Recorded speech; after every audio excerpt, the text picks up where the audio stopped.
I need you to bring the watercolors back up here. I'm Andrew Bird. I teach here at Woods Cross High School, and I teach in the CTE department, Health Sciences, Medical Anatomy and Physiology, Medical Terminology, Case Studies, Emergency Medical Response.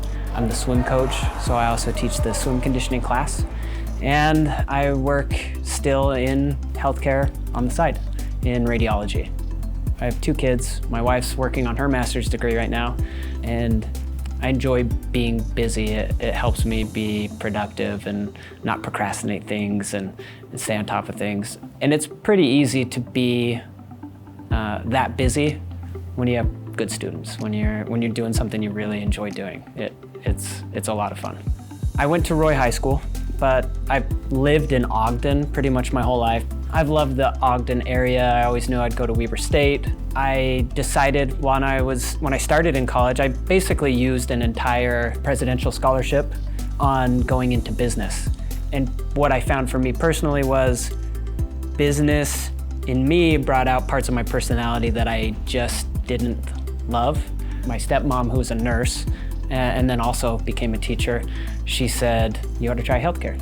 I've always loved physics, math, and I found that radiology is a field that is highly dependent on physics.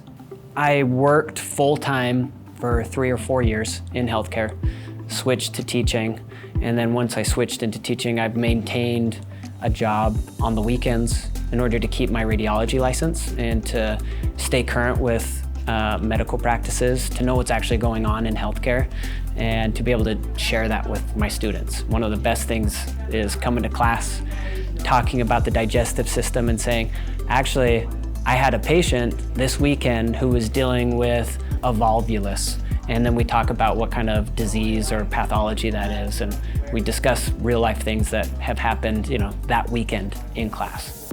So the way medical anatomy is taught here in Davis School District is that we combine it with 2 college classes, case studies and medical terminology.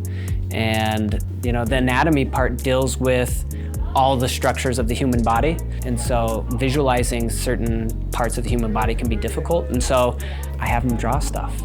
The Bob Ross side of what's on the wall is a discussion that we have at the end of the year about healthcare, about going into healthcare, because 95% of my students are interested in going into healthcare, and that's why they're in the class.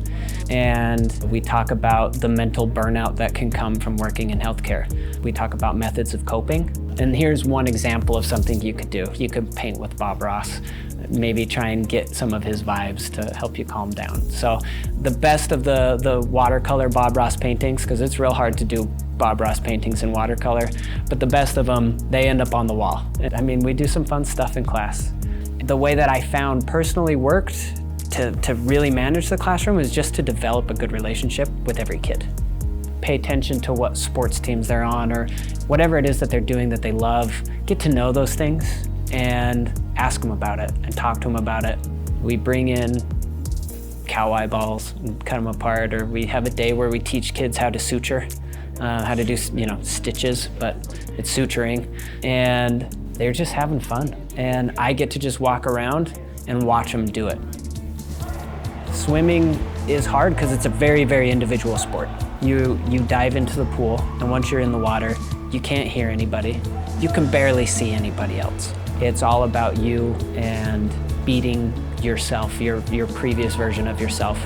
Then you get out of the pool, and that's kind of when the camaraderie comes. I have a lot of club swimmers, and I have a lot of, like you mentioned, kids that are just there to be part of a team. And we've just built a really good ideology for our team, what it means to be part of the Woods Cross swim team. I can think of instances looking back where I'm coaching, and I've had swimmers just have, they just had like a really successful swim, and they come up and all we're doing is sharing in their successes.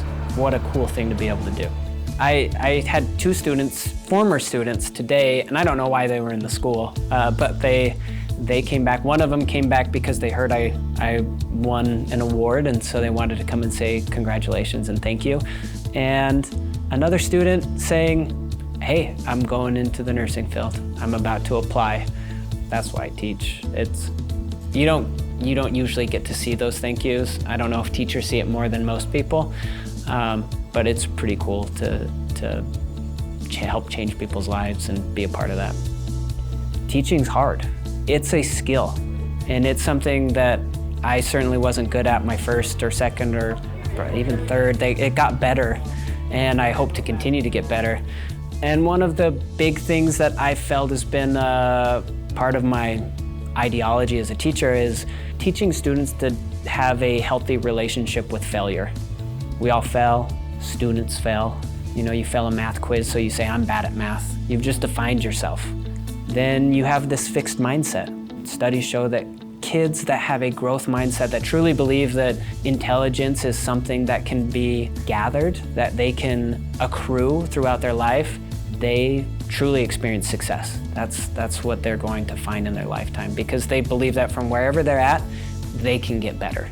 I love my students and my swimmers because I get to know them and their stories, and they are inspiring. I'm Andrew Bird, and I teach.